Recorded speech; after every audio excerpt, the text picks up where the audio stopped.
You just alluded to it, but Davante Adams officially asked for a trade from the Raiders yesterday. It is not imminent. We have been told, at least through reporting, that it's something to watch. The favorites now, the Jets, the Saints, the Cowboys are monitoring it. Should the Browns be in on this potential Davante Adams sweepstakes? The Browns are not going to be on this sweepstakes, and here's why.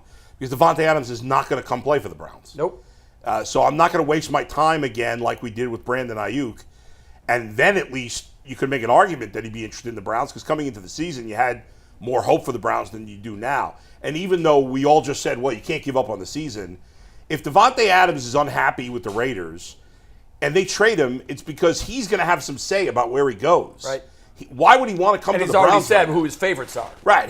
Why would he want to come to another team, the team that's even worse than his own team right now? And it doesn't make any sense. He wants to either go play with his buddy Aaron Rodgers or go play, a town he wants to go to. There's nothing about Cleveland that's going to get Davante Adams to want to play here, so I wouldn't even bother. To that point, Bull, the last time a player came out and said, I am not interested in Cleveland, thanks, it cost the Browns $230 guaranteed million. That was Deshaun Watson. The first time, right? Well, Deshaun Watson came out and said, I'm not going to Cleveland. Technically, the last time was Brandon Ayuk, and that cost you're right. Maybe the Browns, Amari Cooper's attitude. I don't know. I'm not sure. I'm speculating. You're absolutely right. And then before that was Deshaun Watson. You're absolutely right. I'm just not going to get started with Davante Adams. I don't see He is not coming to Cleveland. No. Full stop. I don't see it. Just something you said there. Are we sure Amari has a bad attitude right now? No, we're not sure. Okay. But he did. We this much we know. Okay. He tweeted, "Go ahead." I'd have been fine with a trade. Yeah. Or he may be distracted, or maybe it has nothing. Maybe it's just coincidence that he's not playing well. Who knows? I'm saying it could be a factor. Yeah. The fact that to me, it feels like distraction. It does. Possibly. When you drop a ball that's right in your mitts and you're a Pro Bowl receiver, likely something is going on, and it's not just been one; it's been a lot of them. And so, but we still have seen that. I'm not ready to say, oh, he got old from January to August, because I saw the third game with my own eyes. Right. I saw him shake his man and get wide open on an 82-yard tutty. I can't say that he's old yet, but I can say it feels to me like there's something going on with Amari Cooper that sounds to me like it's a distraction. No top flight receiver is coming to Cleveland, Ohio. I'm just letting you know. It's not going to happen. Receivers talk like, people in high school. They're going to be like, hey, listen. Hey, Odell, should I go to Cleveland? Hell. Hey, to the nana? Jarvis Landry, should I go to? Man, let me tell you about. Hey, listen, Amari Cooper, you just had the best year of your life last year. How you feel about Cleveland? Ain't nobody. So they're going to come here. We tough on receivers. We don't like really flashy. We don't even like people talking.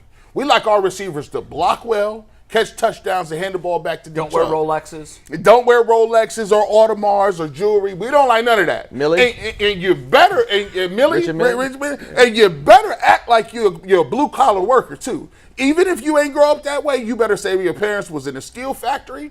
You better. Bring a hard lunch pail. You bring a hard lunch pail, and boy, I tell you, listen. I like my team to represent the people in the field and the values. Ain't no receiver coming here. I'm gonna let y'all know right now. Play with a welder's mask. If y'all don't draft it, you think when Malik Neighbors was like, man, boy, let me tell you about this.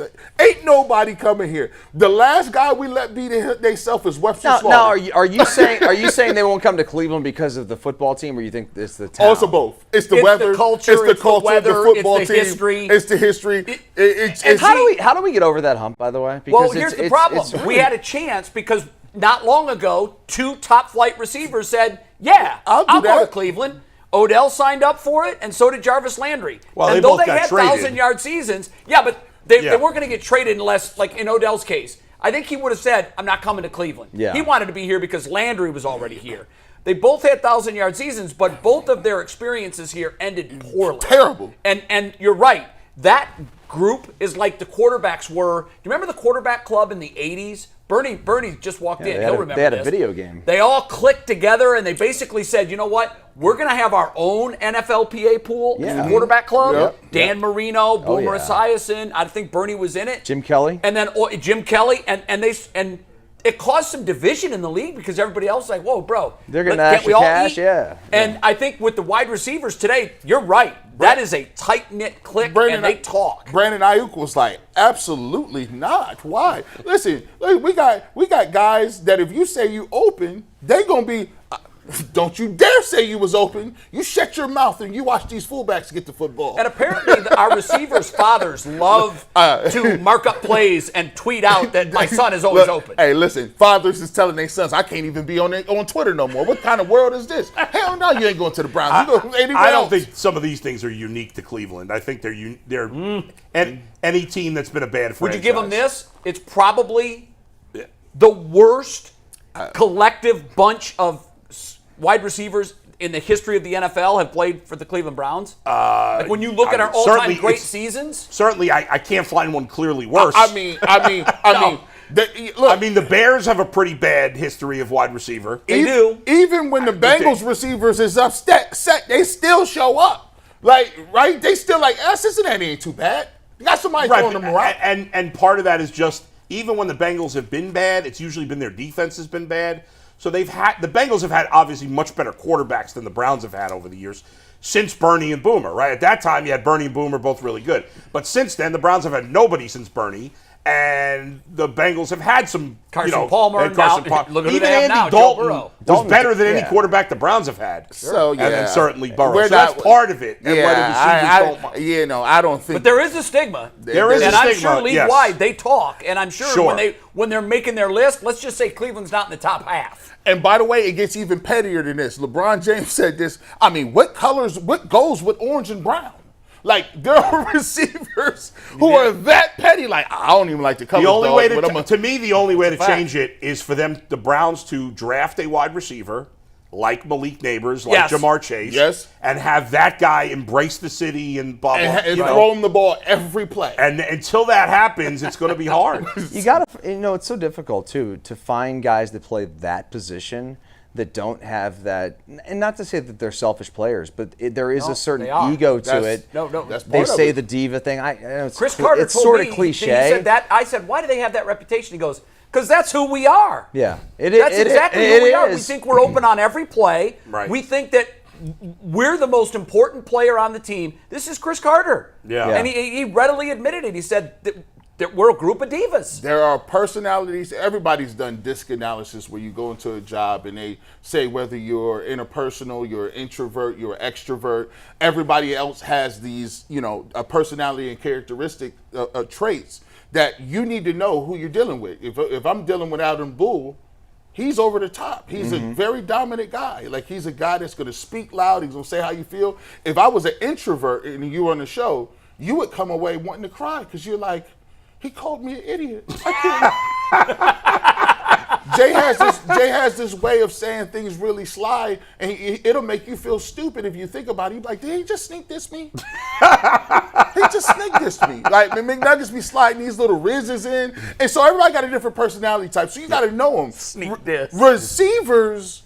That is what the reason they are good is because they believe that. Just the same way the quarterback has to believe that he is different and he's responsible for all of the other people. Right? I think, but there are receivers out there that are not quite to that level. Sure, Well, I think extreme Amari part of the Cooper is spectrum. in that bunch. Yeah, I do think Amari's like that. But my point is, like, can we just find our own Marvin Harrison, like someone who's just going to be sort of nondescript, show up, grind, compete, all those things, and not embrace the team, the organization. They're tough to find, obviously. You got to draft that guy. Well, they got one at Ohio State right now. That's all, dude. Jeremiah. You got one at Ohio State. Jeremiah. Oh my God. Dude. Wait. I keep saying the kid needs to be in the Heisman conversation, but the ball that the freshman at Alabama caught. And then his I've Matrix never move? in my life. That was Matrix next level stuff. Dude. Bro, That spin, that was like Braxton Miller spin. He spun in midair and was backwards, and the defensive backs crashed into each other, and he's practiced that a lot.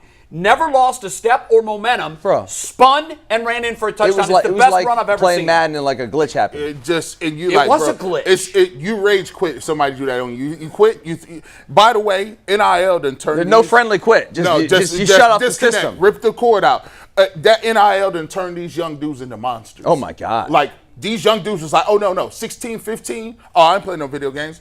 I'm over here. I'm training with a trainer, and I'm eating right because I'm about to get Yeah, and they've got $1 million in the bank, so they're like, okay, massage today. Okay, great. Okay, tomorrow, cold plunge, all that stuff. This? Yeah, of course. You saw it, Bull? The play? Alabama kid. You see this? Of course. see it. Watch this play. This is a run that you cannot Look at describe this. how he did it. Bam! See you later.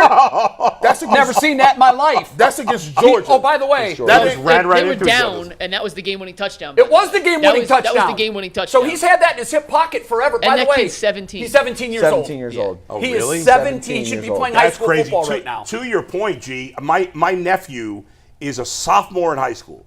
Very good baseball player. I don't think he's good enough to play professionally. Right. But he's good enough to play in college. Sure. And, who knows? Maybe he'll end up being good enough to play professionally. I don't know. But he works out. This kid was he was lazy. He would do nothing. He would just play video games all day. Now, all he eats is chicken. That's the only thing he eats. Wow. Chicken and vegetables. And he works out chicken thighs? not chicken thighs, no, because he can't eat dark meat. He only eats white meat chicken. My sister makes him a special chicken every day, and he works out like 3 times a day. He's either playing baseball, working out, or with his girlfriend. That's it. That's how you make it. And, That's it. And he is talking to Bernie Kosar about his health. He should. Every evening. Before we bring Bernie in, just to wrap this up, all on board. We are all on the same page. Don't trade Cooper. Davante, not a realistic entity Dustin, for the you Browns. didn't comment on it. I did Davante, comment. not No. realistic. Not really. Not He- realistic. he- Not he- happening. Oh, I didn't give that part. Yeah. He didn't even give it no second thought. He's like, huh? I'm Just not going wanted